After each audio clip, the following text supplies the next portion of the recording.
नमस्कार दोस्तों, आज के हॉरर एपिसोड में रूम नंबर 905 की एक ऐसे भूतिया कहानी बताऊंगा जो आपको सुन के रोंगटे खड़े हो जाएंगे। आखिर रूम नंबर 905 में ऐसी क्या घटना घटी, इस घटना की पूरी कहानी जानने के लिए वीडियो को अंत तक जरूर देखें। तो चलिए शुरू करते हैं। कहानी शुरू करने से पहले आपसे एक छोटी सी रिक्वेस्ट है कि बहुत मेहनत करने के बाद आपके लिए एक कहानी लाता हूँ, तो प्लीज चैनल को सब्सक्राइब जरूर करें और साथ ही घंटी को दबा दें। और हाँ, वीडियो पसंद आए तो एक लाइक जरूर करें। तो चलिए शुरू करते हैं शुरू से। कहानी की शुरुआत गुलमोहर होटल से शुरू होती है। दीपक, जिसका छोटा बेटा 10 साल का है और आज उसका जन्मदिन है। यह जन्मदिन गुलमोहर होटल में बड़े जोर शोर से मनाया जा रहा है। दीपक अपने लड़के के लिए बहुत बड़ी पार्टी का आयोजन किया है। इस पार्टी में लोग बड़े जोर शोर से झूम रहे हैं, नाच रहे हैं और कुछ ऐसे हैं जो गाना गा रहे हैं कि तभी अचानक गाती हुई लड़की के अंदर एक आत्मा प्रवेश हो जाता है और सभी की आंखों के सामने सफेद धुआं छाने लगता है। उस लड़की की आवाज बहुत भारी हो जाती है। सभी लोग डर जाते हैं और देखते ही देखते कुछ पल में गाना गाने वाली लड़की वहीं पर बेहोश होकर गिर जाती है। खैर, यह तो अभी शुरुआत थी, लेकिन आगे जो कुछ होने वाला था वह किसी भयानक मंजर से कम नहीं था।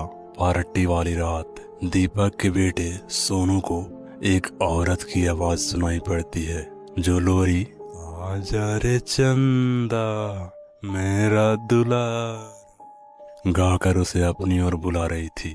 सोनू उस आवाज के आगे आगे बढ़ता हुआ होटल के तीसरी मंजिल पर पहुंच जाता है और उस मंजिल के रूम नंबर 905 के सामने जाकर खड़ा हो जाता है। रूम नंबर 905 के दरवाजे पर एक बड़ा सा ताला लगा होता है, लेकिन जैसे ही सोनू उस गेट के सामने खड़ा हो जाता है तभी गेट अपने आप खुल जाता है और सोनू को एक औरत अपनी ओर बुला लेती है। सोनू जैसे ही उस रूम में चला जाता है तभी रूम नंबर 905 का दरवाजा अपने आप बंद हो जाता है और सोनू उस कमरे के अंदर बंद हो जाता है। थोड़ी देर बाद दीपक अपने बेटे सोनू को ढूंढता हुआ पूरे होटल में आवाज लगाता है, परंतु उसे अपनी सोनू कहीं नहीं मिलता है।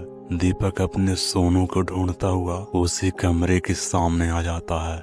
वहां से उसी औरत की लोरी गाते हुए आवाज आ रही थी और साथ में सोनू भी उसके साथ लोरी गुनगुना रहा था। तभी दीपक को अचंभा होता है कि आखिर बंद कमरे में मेरा सोनू कैसे चला गया। सोनू की एक बहन थी जो अपने कमरे में सो रही थी, जिसका नाम सोनम था। दीपक देखता है कि दरवाजे पर ताला लगा हुआ है।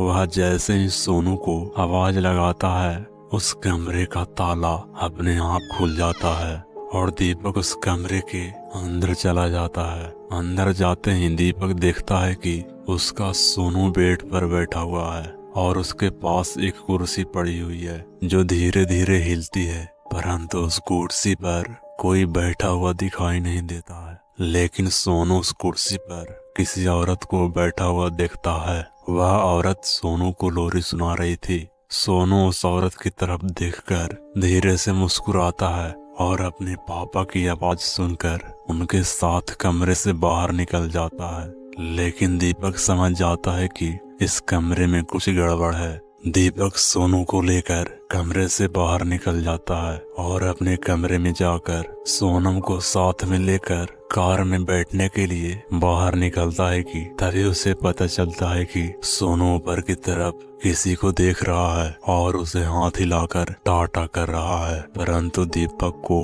कोई दिखाई नहीं देता है। लेकिन सोनू को वह औरत साफ साफ दिखाई देती है। दीपक समझ जाता है कि सोनू कुछ तो देख रहा है। वह जल्दी से अपने बच्चों को कार में बिठाकर अपने घर ले जाता है। उसके घर पहुंचते ही कामनी भी पीछे से आ जाती है। दोस्तों, कामनी दीपक की दूसरी पत्नी है। कामनी के साथ एक कुत्ता होता है। वह अपने कुत्तों को दीपक के पास छोड़ने आती है। कुत्ता दीपक को देखते ही भौंकने लग जाता है, क्योंकि कुत्ते को उस घर में किसी के होने का आभास हो रहा था। कुत्ता बहुत देर तक भौंकता है, परंतु कोई भी उसके इस व्यवहार को समझ नहीं पाता है। तभी दीपक की बेटी सोनम आ जाती है और वह कुत्ते से कहती है कि अंदर आ जाओ, परंतु कुत्ता अंदर नहीं आता है। तब तक अंदर से सोनू आ जाता है और सोनू सोनम से कहता है कि दीदी तुम अंदर चली जाओ, मैं कुत्ता को अपने साथ ले आऊंगा। पर सोनम बोलती है कि यह तो बहुत देर से भौंक रहा है और अंदर भी नहीं आ रहा है, तुम इसे अंदर कैसे लाओगे।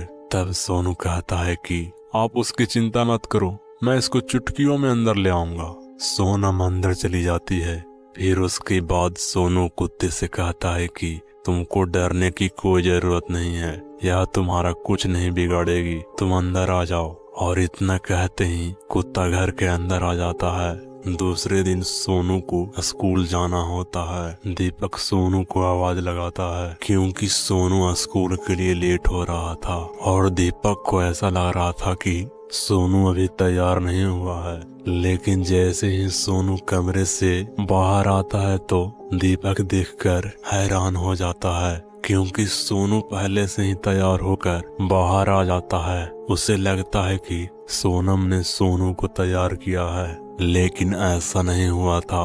लेकिन दीपक जरूर हैरान हो रहा था। लेकिन सोनू स्कूल जाते समय उसी आत्मा को फिर से टाटा करता हुआ जाता है। इसी दिन स्कूल से दोपहर को वापस आने के बाद सोनू बाहर किसी के साथ खेल रहा होता है। अंदर सोनम को आवाजें सुनाई पड़ती है, जिसकी वजह से बाहर निकलकर देखने आती है कि सोनू के साथ कौन खेल रहा है। लेकिन वह किसके साथ खेल रहा है वह दिखाई नहीं दे रहा है। तो सोनम देखकर हैरान रह जाती है क्योंकि सोनू के सामने कोई भी नहीं खड़ा था। लेकिन उसने जब फुटबॉल फेंकी थी वो हवा में लटक रही थी, जैसे मानो किसी ने उसको पकड़ा हुआ हो। सोनम यह दृश्य देखकर डर जाती है और तुरंत अंदर आ जाती है।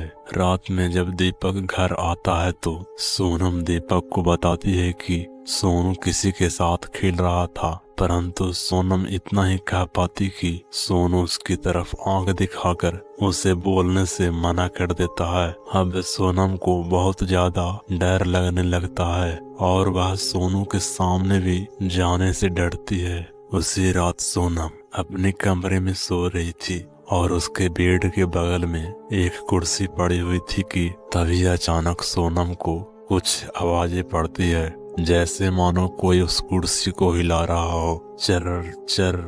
तभी उस आवाज को सुनकर सोनम की आंखें खुल जाती है तो वह देखती है कि उस कुर्सी पर कोई काला साया बैठा हुआ है और उसकी केवल आंखें चमक रही थी। थोड़ी देर बाद यह काला साया धीरे धीरे सोनम की तरफ बढ़ने लगता है। इतने में सोनम डर के मारे उठ जाती है और तेज आवाज में चिल्लाती है। उसकी आवाज को सुनकर दीपक उसके कमरे में आ जाता है और देखते ही देखते काला साया भी वहां से गायब हो जाता है। दूसरे दिन कामनी दीपक के घर पर आ जाती है। दोनों बच्चे घर में नहीं होते हैं और कामनी जैसे ही कमरे में आती है तो वह आत्मा कामनी को पकड़कर उल्टा लटकाकर उसको बहुत तड़पाती है। देखते ही देखते कामनी भी होश हो जाती है। उसके कुछ देर बाद दीपक घर पर आ जाता है और कामनी को उल्टा लटका हुआ देखकर उसे नीचे उतारता है। तभी आत्मा कामनी के अंदर घुस जाती है और कहती है कि सोनू मेरा है, मेरे बच्चों को कोई अलग नहीं करेगा।